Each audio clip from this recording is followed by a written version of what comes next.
नमस्ते दोस्तों। आज हम बात करेंगे एक ऐसे बिजनेस एम्पायर की जो आपके किचन से लेकर इंडिया के डिफेंस सिस्टम तक छाया हुआ है। ये है टाटा ग्रुप की कहानी। एक छोटी सी ट्रेडिंग फर्म से शुरू होकर 155 साल के सफ़र में ये दुनिया के सबसे रिस्पेक्टेड बिजनेस हाउसेज में से एक बन गया। मैं हूं विकास पटवारी और आपका स्वागत है इस वीडियो में, जहां हम जानेंगे कि कैसे एक पारसी फैमिली ने इंडिया के इंडस्ट्रियल लैंडस्केप को हमेशा के लिए बदल दिया।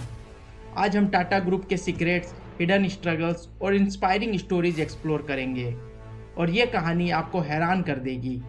तो चलिए शुरू करते हैं शुरुआत से।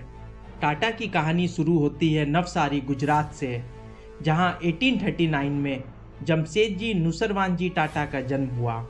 वो सिर्फ एक बिजनेसमैन नहीं बल्कि भारत के इंडस्ट्रियल रेवोल्यूशन के आर्किटेक्ट बने। जमशेदजी किसी बड़े इंडस्ट्रियल फैमिली से नहीं आते थे, ना ही उन्होंने किसी फॉरेन बिजनेस स्कूल जैसे हार्वर्ड या ऑक्सफोर्ड से डिग्री ली थी। बॉम्बे के एल्फिंस्टन कॉलेज से पढ़ाई करने के बाद महज 19 साल की उम्र में 1858 में उन्होंने अपने फादर नुसरवान जी के साथ बॉम्बे में एक ट्रेडिंग फर्म ज्वाइन की। लेकिन उनका सपना छोटा नहीं था। वो एक ऐसे भारत बनाना चाहते थे जो ब्रिटिश रूल के नीचे ना दबे, बल्कि अपनी इंडस्ट्रियल स्ट्रेंथ के लिए पूरे वर्ल्ड में जाना जाए। 1868 में सिर्फ 21,000 रुपये के साथ जमशेद जी ने अपनी खुद की कंपनी शुरू की। यह एक कॉटन ट्रेडिंग फर्म थी जिसका फोकस कॉटन को खरीदना और बेचना था, जो उस समय बॉम्बे के बूमिंग टेक्सटाइल मार्केट का हिस्सा था। शुरुआत में इकोनॉमिक स्ट्रगल्स और मार्केट रिस्क जैसे चैलेंजेस आए। 1869 में उन्होंने चिंच पोकली नाम की एक बैंकरप्ट ऑयल मिल खरीदी और उसे कॉटन मिल में बदल दिया। यह एक रिस्की मूव था जो कॉटन बूम के दौरान जैकपॉट बन गया। जमशेद जी का विजन सिर्फ बिजनेस तक सीमित नहीं था, वो इंडिया को इकोनॉमिकली सेल्फ सफिशिएंट बनाना चाहते थे और इसके लिए उन्होंने अपना पूरा जीवन दांव पे लगा दिया। 1877 में जमशेद जी ने नागपुर में एम्प्रेस मिल की शुरुआत की। यह एक ऐसा स्टेप था जो ब्रिटिश कॉलोनियल रूलर्स के मोनोपोली को चैलेंज करता था।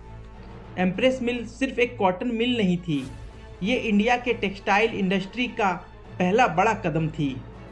इस मिल में कॉटन को थ्रेड में बदला जाता था और फिर कपड़ा बनाया जाता था, जो ब्रिटिश इंपोर्टेड फैब्रिक्स के खिलाफ एक स्वदेशी जवाब था।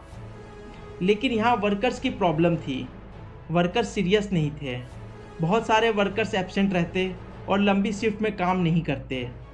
जमशेद जी ने इसका एक रेवोल्यूशनरी सॉल्यूशन निकाला। उन्होंने वर्कर्स के लिए प्रोविडेंट फंड स्कीम शुरू की, जिससे रिटायरमेंट के बाद पेंशन मिलती थी, मेडिकल इंश्योरेंस दिया और फैमिली डे, स्पोर्ट्स डे जैसे इवेंट्स ऑर्गेनाइज किए, जहां अच्छे परफॉर्मर्स को रिवार्ड मिले। हाउसिंग कॉलोनीज भी बनाए। यह सब उस जमाने में एक सपने सा हुआ करता था। नतीजा, वर्कर्स वैल्यूड फील करने लगे, अटेंडेंस और एफिशिएंसी दोनों बढ़ गई। एम्प्रेस मिल एक बेंचमार्क बन गया। जमशेद जी के 3 बड़े सपने थे: एक वर्ल्ड क्लास स्टील प्लांट, एक लग्जरी होटल और एक प्रीमियर एजुकेशनल इंस्टीट्यूशन। 1898 में उन्होंने बॉम्बे में ताजमहल होटल का कंस्ट्रक्शन शुरू किया, जो 1903 में खुला। यह बॉम्बे का पहला बिल्डिंग था जिसमें इलेक्ट्रिसिटी थी। एक कहानी के मुताबिक उनको एक वाइट्स ओनली होटल में एंट्री नहीं मिली थी और उन्होंने फैसला किया कि वो एक ऐसा होटल बनाएंगे जो सबका स्वागत करेगा। ये बात सच है या अफवाह है, पर लीगेसी तो बना। स्टील प्लांट के लिए जमशेद जी ने 17 सालों तक इंडिया भर में हाई क्वालिटी आयरन ओर ढूंढा। 1899 में झारखंड के जंगल में आयरन ओर मिला, लेकिन अफसोस की बात थी कि 1904 में जर्मनी में ट्रीटमेंट के दौरान जमशेद जी का देहांत हो गया।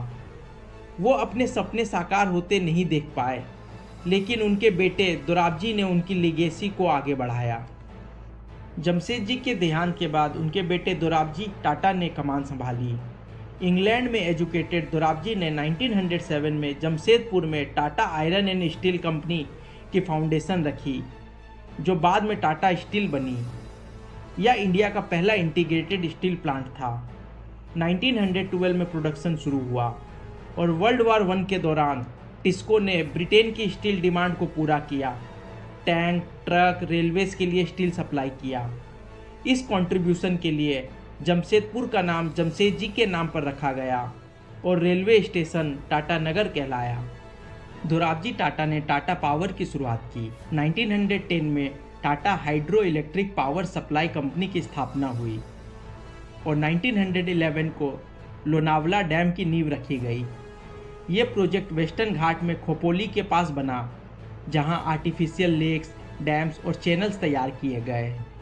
ये प्लांट 1915 में चालू हुआ और बॉम्बे के मिल्स और बिजनेसेस को इलेक्ट्रिसिटी प्रोवाइड किया करती थी। साथ ही 1909 में जमशेद जी के विज़न को पूरा करते हुए दोराबजी ने Indian institute of science Bangalore में स्थापित किया, जो बोला जाता है कि जमशेद जी को स्वामी विवेकानंद से एक जहाज़ के सफ़र में मिली इंस्पिरेशन का नतीजा था। ये आज भी इंडिया का टॉप साइंटिफिक रिसर्च सेंटर है।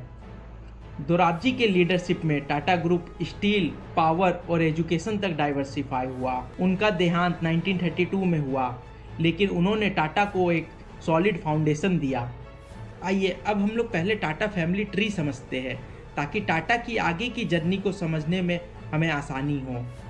सबसे ऊपर जमशेद जी नुसरवान जी टाटा, जो टाटा ग्रुप के फाउंडर भी थे। उनके दो बेटे थे, दोराबजी टाटा और रतन जी टाटा। दोराबजी टाटा के कोई बच्चे नहीं थे। रतन जी टाटा के एक एडॉप्टेड सन थे, उनका नाम था नेवल टाटा।